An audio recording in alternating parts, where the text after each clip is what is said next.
Salut les vagabonds et bienvenue dans cette nouvelle vidéo. Je suis très heureuse de vous retrouver aujourd'hui, j'espère que vous allez bien. Moi ça va super bien. Aujourd'hui on va parler de bivouac en plus, donc forcément ça va toujours bien lorsque je parle de bivouac. Comme je reçois pas mal de questions sur mon matériel de bivouac et sur mes différents modules de couchage que j'utilise selon mes différentes randonnées, j'ai décidé de vous présenter ces trois modules qui sont soit en premier la belle étoile, en deuxième lorsque je dors avec un tarp et en troisième le total confort avec la tente complète. Et donc dans cette vidéo je vais vous présenter concrètement mon matériel et comment je mets en place ces différents modules de couchage lorsque je fais du bivouac.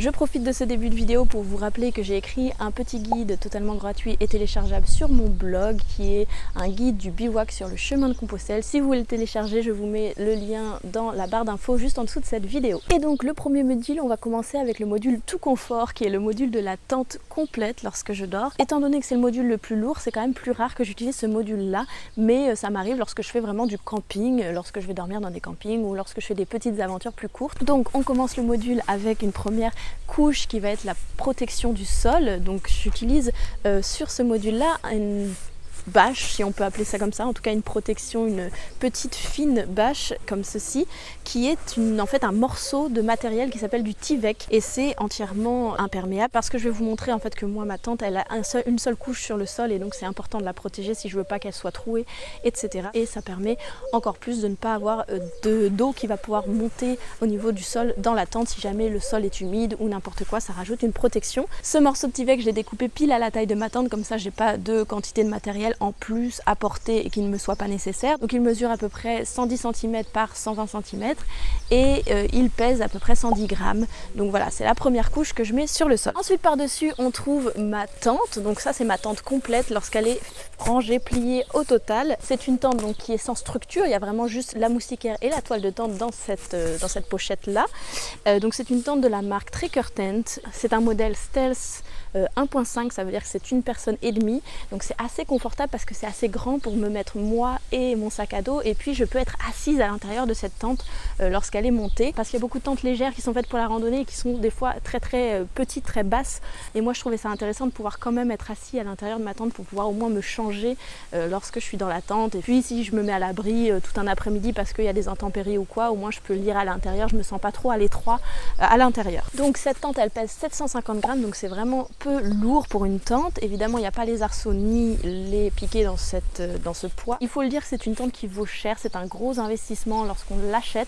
Moi ça fait quasiment 4 ans, même peut-être un peu plus maintenant, que je bivouaque avec cette tente et je l'adore. Et surtout l'option de pouvoir dissocier la tente, la toile de tente du dessus et la moustiquaire. Je peux soit dormir juste avec la toile de tente, soit juste avec la moustiquaire, ou soit les deux ensemble, et ça c'est assez chouette parce que les nuits où il fait très chaud je peux juste être avec la moustiquaire tranquille pour observer les étoiles, ou à l'inverse lorsque je pars en bivouac un peu plus léger avec un tarp, j'utilise cette toile de tente toute simple. Ensuite donc les arceaux de la tente c'est comme ceci. Ce sont des arceaux de tente que j'ai achetés et que j'ai ensuite sciés à la bonne taille. Au total ça pèse quand même 230 grammes, donc ça rajoute tout de suite du poids à la tente. Ensuite j'ai mes piquets de tente, mes sardines que j'ai achetés il n'y a pas très longtemps. Ceux-là, ce sont des piquets extrêmement légers et tout fin comme vous pouvez le voir, et donc ils pèsent 10 grammes pièce, donc comme j'en ai 5 ça pèse 50 grammes, mais je vais devoir aussi rajouter un autre piquet parce que moi il me faut 6 piquets pour monter ma tente, voire 8. Donc avant j'utilisais que des piquets en plastique qui faisaient aussi 10 grammes, mais le problème de ces piquets c'est qu'ils sont quand même assez gros comme vous pouvez le voir, et qui sont... Alors ils ont une meilleure tenue dans le sol lorsqu'on les met dans le sol, mais lorsqu'on est sur un sol un petit peu plus dur, ils sont beaucoup plus compliqués à enfoncer dans le sol, et le fait que ce soit du plastique, ça casse, donc c'est pas très bon sur la durée, et donc c'est pour ça que j'ai décidé d'opter pour ces piquets là. Et j'avais aussi encore avant ces piquets comme ceci tout simple, mais hyper lourds. Ils fonctionnent vraiment très bien, mais ça pèse 30 grammes le piquet. Ensuite en ce qui concerne les matelas, lorsque je suis à la belle étoile j'utilise deux matelas en fait, quel que soit mon module de couchage j'utilise toujours ces deux matelas là. Un matelas en mousse assez fine qui pèse 170 grammes, ça me permet d'avoir de l'isolation en plus, et puis ça me permet aussi lorsque je suis dans la journée, que j'ai envie de me faire une sieste, me poser n'importe où, que c'est un petit peu mouillé, n'importe quoi, j'utilise ce matelas, il me sert vraiment à tout. Et c'est vrai que c'est du confort en plus, mais je l'apprécie beaucoup. Et puis j'utilise aussi un tout petit matelas Thermarest, donc c'est le Neo Air X Lite. Il pèse 210 grammes, c'est vraiment très léger. Thermarest c'est vraiment une très bonne marque de matelas. C'est un investissement parce que ça coûte cher pour un matelas, mais honnêtement je ne regrette pas du tout. Donc ça fait 4-5 ans que je l'ai et je l'utilise toujours et c'est vraiment un matelas très confortable puisqu'il est assez épais lorsqu'on le gonfle. Et le seul désavantage, c'est qu'il faut le gonfler à la bouche, donc forcément tous les matins, tous les soirs, il faut le gonfler, dégonfler. C'est juste ça qui est un petit peu compliqué, mais ça se fait, honnêtement ça se fait. Et puis le seul désavantage, c'est que moi je l'ai acheté en format small, donc petit, au lieu de régulier, et parce que je me suis dit que ça a gagné du poids. Et je trouve que c'est une erreur parce que du coup il arrive au niveau de mes genoux à peu près, et le bas de mes pieds n'est pas sur le matelas. Donc en soi c'est pas dérangeant pour le confort, moi c'est ce que je me suis dit, mais ça ne dérange pas, sauf que lorsque je dors et qu'il fait un petit peu froid dehors, dès que je suis un peu en mi-saison, et bien forcément l'isolation de mes pieds n'est pas prise en compte puisqu'il n'y a rien sous mes pieds. Et c'est aussi pour ça que j'utilise mon matelas mousse en plus, parce que comme ça j'ai au moins un petit peu d'isolation au niveau de mes pieds. Ensuite je vais pas vous parler du sac de couchage ni de mon sac de soie parce que tout simplement c'est pas forcément utile dans cette vidéo, dans le sens où le sac de couchage il est vraiment à adapter en fonction de votre randonnée, de la saison à laquelle vous partez, du lieu où vous allez, et donc je pense qu'il faut vraiment l'adapter. Et je vous présenterai pas un sac en particulier, mais je change de sac de couchage selon mes randonnées, selon les lieux où je vais et selon la période de l'année. Et donc le dernier petit accessoire que j'utilise lorsque je suis en camping tout confort, mais aussi donc en bivouac, c'est un petit sac comme ceci. Un sac en tissu tout simple, un tote bag comme on les appelle. Ça me sert pour plein d'autres choses dans la journée, mais la nuit je m'en sers aussi comme oreiller. Je mets plein de vêtements à l'intérieur et puis ensuite je ferme le sac avec les petites bretelles et ça me fait un oreiller qui ne bouge pas, qui est bien en place et qui me permet de pas me faire mal au cou dans la nuit. Donc c'est quand même assez agréable, c'est un petit plus. Alors je le compte pas dans le poids quand même de mon module de couchage parce que ce sac il me sert vraiment aussi dans la journée. Si vous voulez d'ailleurs en savoir plus sur à quoi je m'en sers, je vous laisse regarder la petite vidéo qui va s'afficher juste ici. J'en parle dans mes astuces en tant que pèlerine sur le chemin de Compostelle parce que c'est un sac qui me sert vraiment à beaucoup de choses. Donc en termes de poids, le total de ce module de couchage en tente tout confort, il est de 1,530 kg, ce qui reste relativement raisonnable je trouve pour un camping un petit peu tout confort. Et voilà donc le résultat de ma tente grand confort qui est montée, ça donne ça. Elle est un peu quand même spécifique à monter cette tente puisqu'elle n'a pas d'armature, donc forcément comme elle n'a pas de structure fixe, c'est un peu plus compliqué. Il faut vraiment aller mettre, comme vous l'avez vu, un petit peu les piquets à droite, à gauche et ensuite retendre bien la bâche à chaque fois. Mais dans l'ensemble, elle est quand même vraiment confortable et comme vous pouvez le voir, donc je rentre assise à l'intérieur, donc ça me permet quand même d'avoir de l'espace. Lorsque je vais dans des campings par exemple, ça me permet quand même d'être à l'abri des regards, de pouvoir me changer dans ma tente ou des choses comme ça lorsque il y a du monde autour. Donc elle a quand même l'avantage d'être relativement légère pour une tente, mais d'être un peu plus longue à monter qu'une tente de seconde. Et puis donc les autres avantages, c'est que c'est vraiment très confortable, il y a une moustiquaire, on est bien à l'intérieur. Les désavantages, c'est que c'est quand même beaucoup plus lourd qu'un simple tarp ou que de dormir à la belle étoile. Et puis la chose que vous avez peut-être vu, j'ai du mal ici, le sol est assez dur à planter les piquets, il m'a fallu prendre une pierre, donc on peut pas la monter partout cette tente, il faut quand même un sol plat et adapté. Mais ça c'est vrai que c'est pour toutes les tentes la difficulté qu'on peut avoir. Je vous montre tout de suite le deuxième module avec simplement le tarp.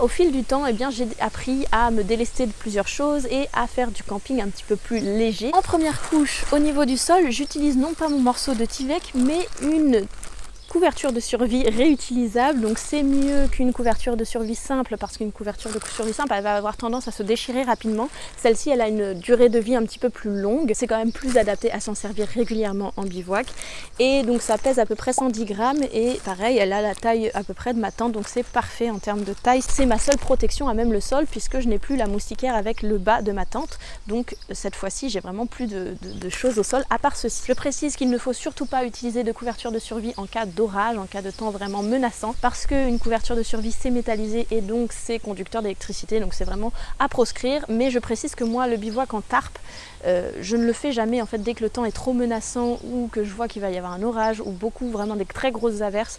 Je préfère me replier vers une autre solution que le bivouac parce que j'aime pas me mettre dans des situations compliquées. Et donc tout l'intérêt d'utiliser cette couverture de survie plutôt que le Tivec, c'est de gagner du poids dans le sac à dos puisque elle fait double utilisation vu que en randonnée, c'est toujours bien d'avoir une couverture de survie sur soi au cas où il nous arrive quoi que ce soit. Ça peut tenir chaud, ça peut tenir au frais, ça peut vraiment rajouter des degrés lorsqu'on est en situation critique. Et donc dans mon cas, elle me sert aussi pour mon campement et elle me sert aussi en cas d'extrême urgence. Ensuite par-dessus, je vais donc monter mon tarp. Donc ça se présente comme ceci. Là, il n'y a pas la moustiquaire dedans, donc il y a beaucoup plus d'espace dans mon petit sachet. Et donc ce tarp, il me permet vraiment d'être complètement fermé, contrairement à un tarp vraiment plus classique qui est une simple toile ou une simple bâche. Elle pèse 450 grammes, ce qui n'est pas grand chose. Et puis pour la monter, j'utilise mes bâtons de marche. Donc j'enlève complètement le poids des arceaux que je pouvais porter jusque là et j'utilise mes bâtons de marche que j'ai à la main, donc qui n'est pas du poids en plus dans mon sac à dos. Et maintenant que je marche avec des bâtons de marche, c'est vrai que je ne les quitte plus, ces bâtons. D'ailleurs, j'en ai parlé dans cette vidéo qui va s'afficher juste ici si vous voulez aller voir pourquoi j'adore marcher avec des bâtons de randonnée. Et c'est vrai qu'en plus moi c'est double utilisation puisqu'à nouveau ils me servent pour monter ma tente. Ensuite on retrouve les mêmes piquets, donc le même poids, 60 grammes, 6 piquets. Et pareil, on retrouve les deux matelas que je vous ai présentés donc dans les modules précédents. Le même poids, la même utilisation. Et encore une fois, j'utilise aussi mon petit sac comme ça, tout simple en toile. Au total, ce module de bivouac en tarp, il pèse 990 grammes, ce qui est vraiment très bon, moins d'1 kilo, pour pouvoir camper de manière assez sommaire avec un abri et quand même une bonne protection, même au vent et à la pluie. Je suis quand même très satisfaite de ce module-là. Et voilà donc à quoi ressemble mon tarp monté sans la moustiquaire. Donc on peut voir qu'il y a bien un espace entre le sol et mon tarp et qu'il n'y a pas de fond. Donc je suis à même le sol et les petites bébêtes peuvent éventuellement rentrer à l'intérieur. Ça m'est déjà arrivé plus d'une fois. Et puis donc j'ai mis la couverture de survie réutilisable au sol et ensuite les matelas. Et puis bon, j'ai eu la flemme là de vous changer les piquets, mais c'est la même chose lorsque je les monte avec mes bâtons. Et puis on me pose souvent la question de comment je fais lorsque ma tente est mouillée le matin lorsque je me lève, soit parce qu'il y a eu de la pluie, soit parce qu'il y a eu de la condensation sur la paroi interne de la tente. Et bien dans ces cas-là, je range l'intégralité de ma tente le matin parce que le soleil n'est pas assez fort pour la sécher assez rapidement, je trouve. Je la laisse au-dessus de mon sac pour pas qu'elle aille mouiller l'intégralité de mon matériel à l'intérieur du sac à dos. Et puis à midi, lorsque je fais ma petite pause pour manger et des fois une petite sieste ou quoi que ce soit, j'étends l'intégralité de mon tarp au soleil et ça sèche quand même très rapidement. C'est un matériau qui sèche vraiment rapidement et ça c'est pratique. Donc les avantages, c'est que c'est un bon compromis en termes de poids et d'encombrement d'avoir simplement le tarp sans la moustiquaire. Par contre, les désavantages, comme on l'a vu, ça laisse rentrer les petites bêtes et parfois même un peu les moustiques, même si ça protège un petit peu plus que d'être simplement à la belle étoile évidemment. Ça a l'avantage aussi d'être complètement fermé, donc on a un fond et un avant aussi, donc c'est quand même, on est plus à l'abri des regards si jamais on est en extérieur. Pareil, à nouveau dans un camping, lorsque je veux faire du camping sur un emplacement où il y a plusieurs personnes, je suis quand même un petit peu plus cachée qu'avec une simple bâche qui me donnerait un petit peu moins d'intimité. Autre avantage, c'est assez grand pour me protéger l'intégralité du corps et l'intégralité de mes affaires, de mon matériel. Comme vous pouvez le voir, je peux mettre vraiment mon matériel autour de moi, mon sac à dos, et aussi ça protège des intempéries et de la rosée du matin. Des avantages comme la tente, on ne peut pas le monter partout parce qu'il faut le planter dans le sol. Et puis le dernier des avantages, c'est que ça fait un petit peu de condensation, le fait que ce soit comme une tente monoparoi, mais le fait qu'il soit un petit peu aéré par le bas permet d'avoir un petit peu moins de condensation vraiment qu'une tente complètement fermée. Et puis la condensation, je dois le dire, elle se crée surtout lorsque je suis dans des endroits qui sont propices à ce qu'elle se forme, lorsque je suis proche de plans d'eau, lorsque je suis vraiment dans un lieu plutôt en vallée plutôt qu'en hauteur, alors qu'à l'inverse, si je choisis un bon lieu, dans un sous-bois, dans un bois, la condensation, j'en ai quasiment zéro. La condensation, en fait, elle se crée lorsqu'on est dans un habitacle fermé surtout, et que donc la chaleur extérieure de la nuit sur la paroi de la tente extérieure est froide parce que la température baisse dans la nuit, et à l'intérieur de notre tente, nous, on va forcément créer un microclimat chaud, et avec notre respiration notamment, la vapeur d'eau va ensuite atterrir sur la toile à l'intérieur et se confronter à ce froid d'un coup et donc devenir de petites gouttelettes d'eau qui vont se former sur l'intérieur de la toile. Et c'est vrai que si c'est en grande quantité qu'il y a de la condensation dans la tente, et ben on est presque autant mouillé à l'intérieur qu'à l'extérieur. Donc forcément c'est pas l'idéal, mais moi je trouve qu'avec cette toile de tente là qui est entre une tente monoparoi et entre un tarp, et bien il n'y a pas vraiment beaucoup de condensation, et selon le lieu, donc comme je le disais, où on s'installe, ça joue beaucoup.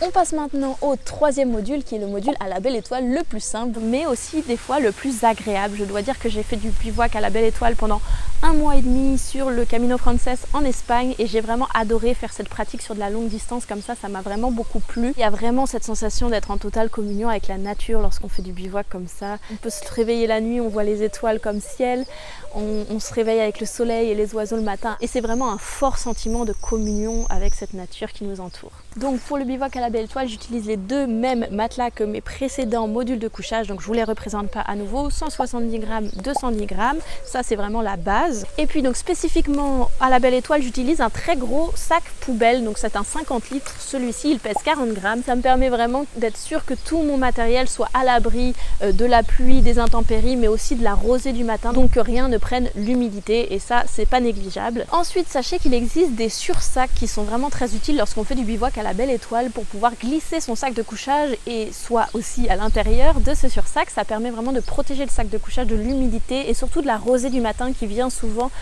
humidifier le sac de couchage et nous apporter beaucoup de froid puisque dès que le sac de couchage est humide, il ne nous réchauffe plus autant. Moi j'ai pas utilisé de sursac lorsque j'étais sur le Camino Frances pendant 1 mois et demi à la Belle Étoile. C'est vrai quand même que ça m'aurait été utile dans le sens où il y a plusieurs nuits lorsqu'il y avait vraiment beaucoup d'humidité dans l'air et la rosée surtout du matin, que ça humidifiait mon sac de couchage et forcément ça me faisait froid et je me réveillais. Ça m'est pas arrivé énormément de fois mais quand même plusieurs fois et c'est vrai qu'un sursac c'est pas du luxe je pense. Donc j'ai voulu moi aussi m'équiper d'un sursac pour mes prochaines nuits à la Belle Étoile. Mais après plusieurs recherches, j'ai décidé non pas d'opter vraiment pour un sursac à proprement parler mais pour un alors je l'ai pas sous la main pour vous le montrer mais c'est une forme de couverture de survie comme la couverture de survie réutilisable. C'est vraiment la même chose sauf qu'elle est doublée et elle est scellée entre elles donc ça fait comme un sac de couchage en mode couverture de survie. C'est vraiment la même chose et donc ça pèse un petit peu plus lourd, 210 grammes dans mon cas et ça permet en fait donc il y a des avantages et des inconvénients dans le sens où du coup c'est pas du tout respirant, c'est un matériel qui est vraiment complètement imperméable et donc ça a l'avantage de ne pas du tout laisser passer la rosée ou la pluie s'il se mettait à pleuvoir dans la nuit, donc ça c'est quand même pratique. Mais à l'inverse, lorsque nous aussi dans la nuit on dégage forcément de l'humidité qui vient de notre corps, et bien cette humidité ne pourra pas sortir. Donc je n'ai pas encore fait le test, mais l'idée ce n'est pas d'utiliser ce matériel toutes les nuits lorsque je dors à la Belle Étoile, c'est plutôt de l'utiliser en cas vraiment d'averse, en cas d'intempéries qui nous m'arriverait dessus et que je n'ai pas prévu. Parce qu'en fait le principe des sursacs, des fois comme ils sont respirants, ils sont pas non plus totalement imperméables et je me dis que en cas de vraiment de grosse pluie, je ne serai pas à l'abri. Donc comparé aux sursacs en fait qui sont eux respirants, c'est moins avantageux dans le sens où je peux pas l'utiliser tous les jours, mais au moins en cas vraiment de grosse intempérie, je serai totalement protégée si je n'ai aucun endroit où me mettre à l'abri. Évidemment je précise que je ne fais jamais de bivouac à la Belle Étoile dès que je sais qu'il va y avoir un orage ou que le temps est menaçant, ou alors je fais en sorte de me trouver un toit sur ma tête, que ce soit sous un porche d'église ou dans une petite cabane en bois dans la forêt. Et donc ce module là de couchage à la Belle Étoile, il ne pèse que 630 grammes, ce qui est vraiment très léger et ce qui ne prend vraiment pas beaucoup de place dans le sac à dos. Donc c'est vraiment très pratique de dormir à la Belle Étoile parce que finalement on ne porte pas grand chose de plus dans son sac à dos que si on dort dans des gîtes tout au long de sa randonnée ou dans des refuges. Et c'est pas mal parce que ça peut permettre de faire quand même des belles nuits en pleine nature. Et voilà, donc c'est aussi simple que ça de dormir à la Belle Étoile. Évidemment, donc avec mes affaires, mon sac à dos, je le mets dans mon grand sac poubelle que je mets autour de moi. Des fois, je le mets même sous ma tête lorsque je veux pas faire la technique de mes vêtements dans le petit sac en toile. Parce qu'en fait, si j'utilise cette technique-là, les vêtements qui sont dans le sac en toile peuvent devenir humides dans la nuit. Et c'est vrai que c'est pas l'idéal quand même. Donc ça m'arrive des fois, quand je suis dans un lieu qui va être propice à ce que ce soit humide, je vais tout simplement le mettre dans le sac à dos, dans le sac poubelle. Et comme ça, j'utilise mon sac à dos comme oreiller. Et puis comme je le disais, donc là j'ai utilisé pour vous montrer la couverture de survie réutilisable en toile de bâche sur le dessous, mais d'ordinaire j'ai donc ce fameux sac de couchage, si on peut dire, qui est donc une double couverture de survie réutilisable. Donc je l'utilise de cette même manière, je le mets à même le sol, comme ça elle me protège de l'humidité, mais l'idée c'est que s'il y a une averse, je peux me glisser à l'intérieur vu qu'elle est double et qu'elle est scellée sur les côtés. Les grands avantages à dormir à la Belle Étoile évidemment, c'est que c'est beaucoup plus léger, beaucoup moins encombrant, beaucoup plus discret discret aussi lorsqu'on s'installe, et puis on est vraiment en immersion dans la nature comme je le disais.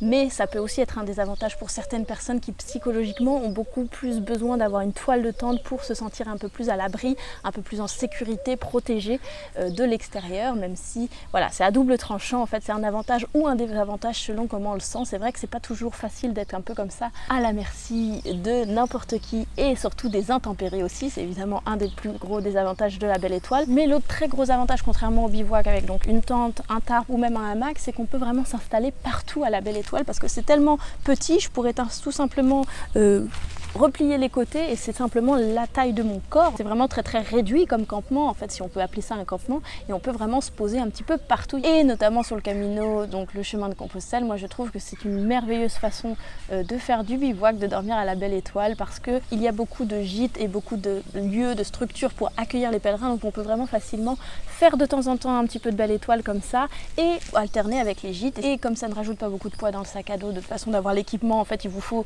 simplement des matelas et une couverture de survie ou une bâche ou un sursac en plus de votre matériel que vous auriez eu si vous dormiez uniquement dans les gîtes. Donc je trouve vraiment que c'est une très belle manière de faire l'expérience de l'immersion, la communion avec la nature sur le chemin de Compostelle. Voilà tous les avantages et les désavantages que j'aurais pu vous trouver sur mes différents modules de bivouac. N'hésitez pas à me dire ce que vous en pensez et quels sont vos modules de bivouac que vous avez lorsque vous faites du bivouac sur le chemin de Compostelle ou ailleurs. J'espère que cette vidéo vous aura plu. Si vous souhaitez voir d'autres vidéos sur le thème du bivouac, j'en ai fait plusieurs sur ma chaîne, n'hésitez pas à aller voir. Pareil, il y a une petite playlist avec des vidéos spéciales sur le bivouac qui va s'afficher juste ici dans le petit i à droite de votre écran. N'hésitez pas à aller voir notamment comment est-ce qu'on trouve un spot de bivouac pour être en sécurité, est-ce que c'est légal de faire du bivouac, est-ce que c'est dangereux, enfin voilà, plein de questions qu'on peut se poser lorsqu'on fait du bivouac ou lorsqu'on a envie de se projeter dans cette aventure là. Et c'est tellement une belle aventure que je vous y encourage vraiment beaucoup, et c'est notamment pour ça que je fais ces vidéos, pour vous aider dans votre pratique. N'hésitez pas d'ailleurs, si vous avez la moindre question, à me les poser dans les commentaires en dessous de cette vidéo, je serai très contente de pouvoir vous répondre. Et puis n'hésitez pas aussi à mettre un petit pouce en l'air sur cette vidéo si elle vous a plu et à vous abonner. Je serai très heureuse de vous accueillir dans la communauté de vagabonds que nous sommes ici. Et puis moi je vous dis à la semaine prochaine. Plein de gros bisous, salut!